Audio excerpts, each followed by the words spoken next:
हाँ, तो बच्चों हम लोग स्टडी कर रहे हैं इलेक्ट्रोमैग्नेटिक वेव चैप्टर और उसमें हमने पढ़ लिया था डिस्प्लेसमेंट करंट क्या होता है।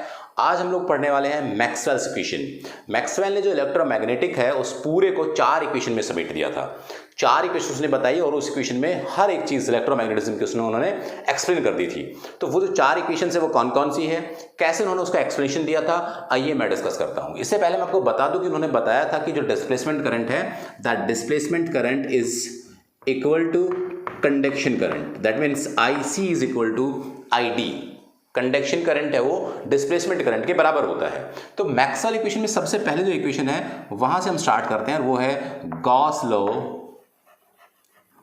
गॉसेस लॉ इन इलेक्ट्रोमैग्नेटिक या electrostatic, Gauss's law in electrostatic. बच्चों इलेक्ट्रोस्टैटिक की जहाँ बात होती है तो ये बात आपने पढ़ी हुई है और उन्होंने क्या चीज़ इसमें बताने की कोशिश की है।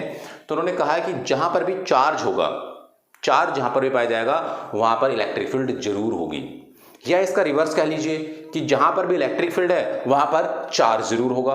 तो उन्होंने चार्ज और इलेक्ट्रिक फील्ड को रिलेट करके एक लॉ बनाया था जिसको बोला जाता है Gauss's law, Gauss's law in electrostatic.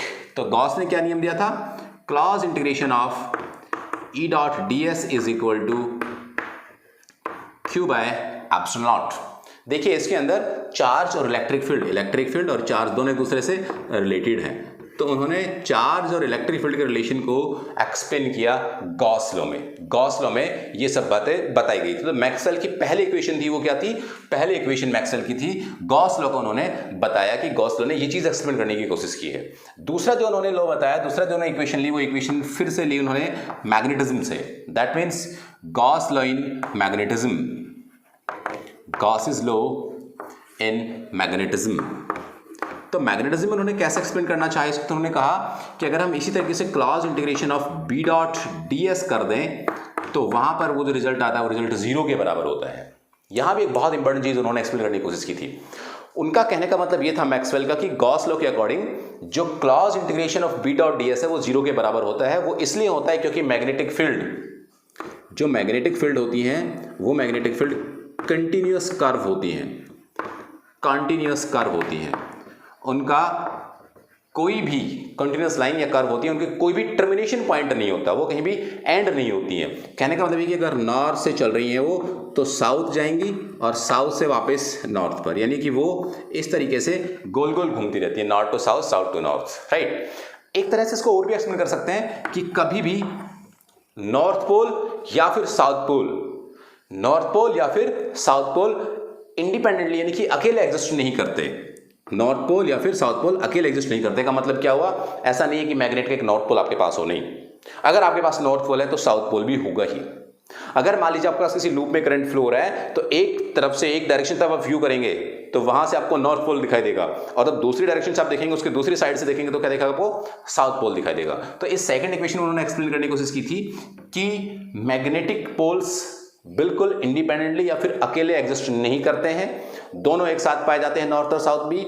और जो मैग्नेटिक फील्ड लाइंस है they all are continuous curve, और ये जो इसका फ्लक्स होता है मैग्नेटिक फ्लक्स वो 0 इसलिए होता है क्योंकि अगर मान लीजिए ये हमने एक क्लोज्ड एरिया लिया और यहां पर अगर मैं मान लीजिए एक मैग्नेट अज्यूम कर लेता हूं और ये मैग्नेट का नॉर्थ पोल और ये साउथ पोल, तो मैग्नेटिक फील्ड लाइन कैसे, नॉर्थ टू साउथ और साउथ टू नॉर्थ, यानी कि जितनी फील्ड लाइन अंदर गई उतनी बाहर आ गई, जितनी फील्ड लाइन से अंदर गई उतनी बाहर आ गई। तो इसका मतलब क्या होगा, ऐसे होना चाहिए, north to south, south to north.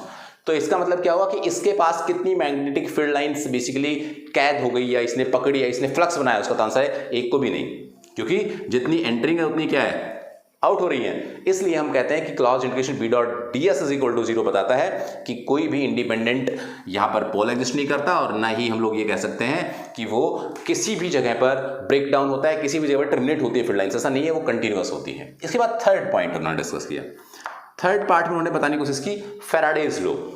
Faraday को थर्ड इक्वेशन बताया उन्होंने।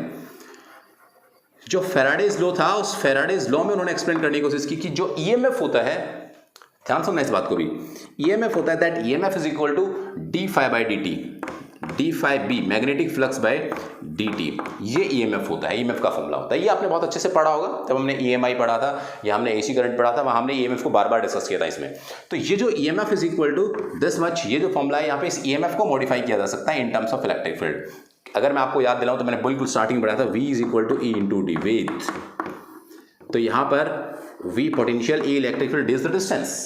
अगर इस E को, V E एक ही तो बात है, EMF और वोल्टेज, तो इस E को अगर मैं इन टर्म्स में लिखूं तो क्या लिखूंगा मैं, E डॉट dl, ऐसा लिख सकता हूं मैं इसको। अगर मैं इसको ऐसा लिख सकता हूं तो यहां से किसके बराबर आएगा, या मैं इसको E डॉट dl रखता हूं बस, ये किसके बराबर आएगा, तो ये बराबर आएगा d phi b by dt। Alright, अगर ये E कांस्टेंट है इसको बाहर ले लेते हैं, इंटीग्रेशन ऑफ dl हो जाता है यहाँ पे, that is equal to d and that phi b is what, magnetic flux किसके बराबर होता है, तो मैग्नेटिक फ्लक्स होता है phi b is equal to b into a। Alright, put the value of phi b flux, तो ये क्या हुआ, db by dt into a। यहां से बहुत इंपॉर्टेंट रिलेशन निकल के आया है, तुम लोग ध्यान से देखोगे तो उन्होंने कहा कि magnetic field db by dt is what, change in magnetic field dB by dt। Okay, आपको ये दिखाई नहीं दे रहा है तो मैं यहां लिखता हूं, देखो यहां से मैंने क्या किया, इस E को बाहर ले लिया, साथ में कौन आया, dl, that is equal to what, d and that phi b is equal to what, b into a upon dt into a। ये इक्वेशन की बात कर रहा था, ये इक्वेशन यहाँ पे बनी थी। और अगर ये इक्वेशन बनी है E dl is equal to dB by dt, तो यहाँ से क्लियर कट मैसेज आता है कि जो चेंजिंग मैग्नेटिक फील्ड है, चेंजिंग मैग्नेटिक फील्ड है वो क्या बना रही है, electric field. Changing magnetic field creates electric field. Third equation का जो कंक्लूजन था, फैराडेज लॉ से उन्होंने एक्सप्लेन करना चाहा कि changing magnetic field, changing magnetic field creates electric field, electric field. तो बदलता हुआ जो मैग्नेटिक फील्ड है, बदलता हुआ जो मैग्नेटिक फील्ड है dB बाई dt है, वो क्या बनाता है, इलेक्ट्रिक फील्ड बनाता है। और ये कहां से एक्सप्लेन हुआ, तो मैक्सवेल की थर्ड इक्वेशन से फैराडे लॉ को मॉडिफाई करके उन्होंने एक्सप्लेन किया था ये। राइट, फिर से मैं इसका उल्टा भी प्रूफ कराऊंगा अभी कि changing magnetic field electric field बनाता है, तो क्या changing electric field magnetic field बना सकता है, तो आंसर है हाँ, वो भी बना सकता है। तो आप प्लीज इसका स्क्रीनशॉट ले लें या पॉज करके लिख लीजिएगा। फिर इसके बाद मैं आपको इसकी नेक्स्ट इक्वेशन यानी कि इक्वेशन नंबर 4 को एक्सप्लेन करूंगा कि इक्वेशन नंबर 4 क्या होती है। राइट, मैं इसे हटा रहा हूं, देखो बच्चों, ये वाला पार्ट मैंने यहां से हटा दिया, फर्स्ट एंड सेकंड इक्वेशन का। सीखने वाली बातें बहुत इंपॉर्टेंट चीजें हैं, तो ये हट गया, वेरी गुड। इक्वेशन नंबर 4 की चर्चा करते हैं, देखो क्या होता है। फोर्थ इक्वेशन में क्या कहा उन्होंने, फोर्थ इक्वेशन में भी उन्होंने बेसिकली एम्पियर्स लॉ को एक्सप्लेन किया था। एम्पियर्स लॉ को उन्होंने मॉडिफाई कर दिया। एम्पियर्स लॉ क्या होता है, पहले इसको समझते हैं। Closed integration of b dot dl that is equal to mu naught I। लेकिन उन्होंने एक डिस्प्लेसमेंट करंट का कॉन्सेप्ट देकर के क्या बोल दिया था कि जो डिस्प्लेसमेंट करंट होता है, that displacement current ID is equal to what, E naught DE by dt into A।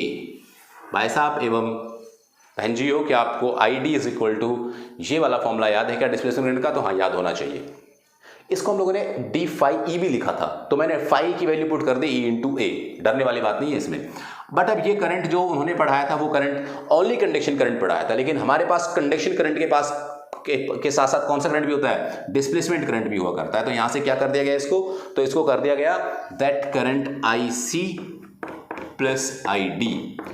Total I नहीं रहा ये, अगर टोटल I नहीं रहा तो फिर यहां से क्या हुआ, इस B को बाहर ले लेता हूं मैं, that is integration of DL that is equal to क्या, mu naught IC plus mu naught ID। यही बनेगा equation, mu naught IC plus mu naught ID। तो यहां से अब इन्होंने क्या किया कि आप ऐसा करिए, इस ID की वैल्यू हमारे पास है तो क्यों ना हम ID की वैल्यू पुट कर दें, तो उन्होंने ID की वैल्यू पुट कर दी। तो क्या हो गया ये, B integration of DL that is equal to mu naught IC plus mu naught value of ID, mu naught epsilon naught DE by dt into A। और ये जो इक्वेशन थी, ये इक्वेशन थी मैक्सवेल की फोर्थ इक्वेशन। और इस fourth equation में उन्होंने क्या चीज एक्सप्लेन की, तो फोर्थ इक्वेशन में उन्होंने एक्सप्लेन की कि जो बदलता हुआ चेंजिंग इलेक्ट्रिक फील्ड है वो क्या बना सकता है, magnetic field. Means changing electric field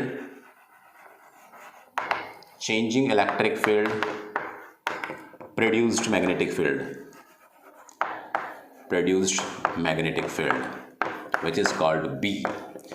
इससे उल्टा प्रूफ देखो यहां पर हुआ था, बदलता हुआ मैग्नेटिक फील्ड क्या बनाता है, इलेक्ट्रिक फील्ड बनाया करता है, बदलता हुआ इलेक्ट्रिक फील्ड क्या बनाता है, मैग्नेटिक फील्ड बनाया करता है। इसका मतलब changing electric field magnetic field बना सकता है और changing magnetic field electric field बना सकता है। तो इस तरीके से तभी ऑटोनोमस हो जाते हैं, एक दूसरे को बनाना स्टार्ट कर देते हैं कि इलेक्ट्रिक फील्ड मैग्नेटिक बना देगा, मैग्नेटिक इलेक्ट्रिक बना देगा। तो क्या होते हैं, ईएम वेव प्रोपगेट होते हुए without any contact to source से बिना कोई रिलेशन रखे हुए वो आगे तरफ प्रोपगेट कर जाती है, आगे तरफ चली जाती है।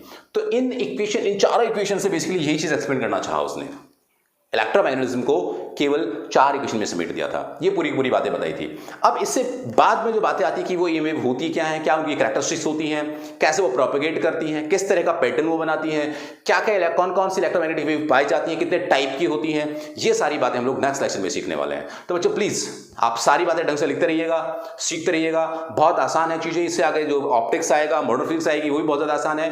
तो प्लीज मेरी रिक्वेस्ट है कि आप केयरफुली सीरियस होकर के पढ़ाई बड़े ध्यान से सारे के सारे वीडियोस देखिएगा, सारे टॉपिक लिखिएगा। कोई बात अगर आपको नहीं समझ आती है तो आप मुझे टेक्स्ट करिएगा, मुझे आप लिखिएगा, मुझसे पूछिएगा डाउट कि ये हमें समझ नहीं आया, मैं आपको आंसर करूंगा। नोट्स चाहिए तो भी आप इस नंबर पे व्हाट्सएप कर सकते हैं, राइट। तो नेक्स्ट वीडियो में फिर होगी मुलाकात, तब तक के लिए खुश रहिएगा। Thank you very much.